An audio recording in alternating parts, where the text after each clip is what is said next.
When I was in treatment, they asked me what was my part in the abuse. I sort of thought, how can you ask me a question like that? It seems so unreasonable. Well, what my part in it was that I continued to carry it forward after it happened, unknowingly, out of a place of innocence. And it was all projections of, look at me in pain. Look at me and see me suffer. I need to be seen suffering because I wasn't seen when it happened. The intellect doesn't work well with the simplicity of it. The simplicity of it works very well with the understanding of it. When I feel a yucky feeling, it comes from outside of myself. And that usually when I feel good, it comes from within. Yucky feeling, outside in. Good feeling, inside out. The thing that levels the playing field in this, and Dr. Keith Blevins talked about this in the seminar, is that this inside out, outside in understanding really puts everything at a level playing field. It puts everybody at par.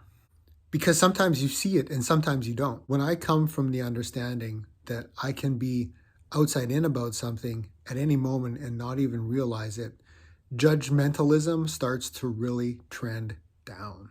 That where my thoughts are coming from moment to moment, sometimes I see it and sometimes I don't. The more that the health of the healer's judgmentalism can trend down, the more clarity the health of the healer remains. Physician, heal thyself. It was in that moment that I knew what I was going to do next. I had purchased my first gong about a year before that. And from the 2 gong baths that I did live, I realized I never want to do this again. Because when I sat at the front of the room, it was different than when I would share at a 12-step recovery meeting.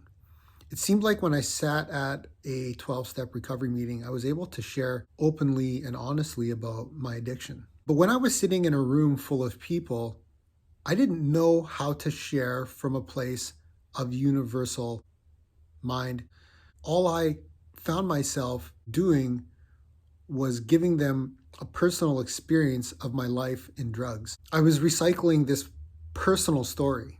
I didn't want to bring in my concoction of my own personality and to that extent and share traumatic events of my life on a public platform. Although I had experienced a shift from my own state of being from attending gong baths, I still really had a hard time explaining what was going on. I just knew that when I attended a gong bath, something happened. I felt good after I left. I didn't feel as nervous. I didn't sense all my agitation. I felt bliss. I felt happy. And what more was, I didn't really need a reason to be happy. Just was able to exist in happiness.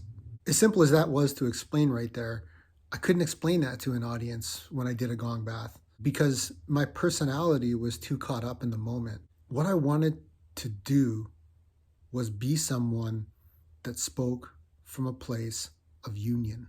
And it seemed that predominantly what was coming out of me was divisive. And when I came to understand the principles, I received a sense of union. Not like it came from outside of me, but that it already was in me. It's not anything that anyone needs to go discover in some far off room. It's the sacred union of you with yourself, ever tapped into the divine. There is no medium between you and your wellness. There was a time in my life when I never thought I could be well because the only thing that I could see was what happened to me and all of the damage that I created out of the result of what happened to me, behaviors and impulses. But when I look at myself from the place of being innately well, ever tapped into the universal consciousness, the universal mind, universal thought, I can see that I'm innately well. And that from time to time, my personality gets caught up in that.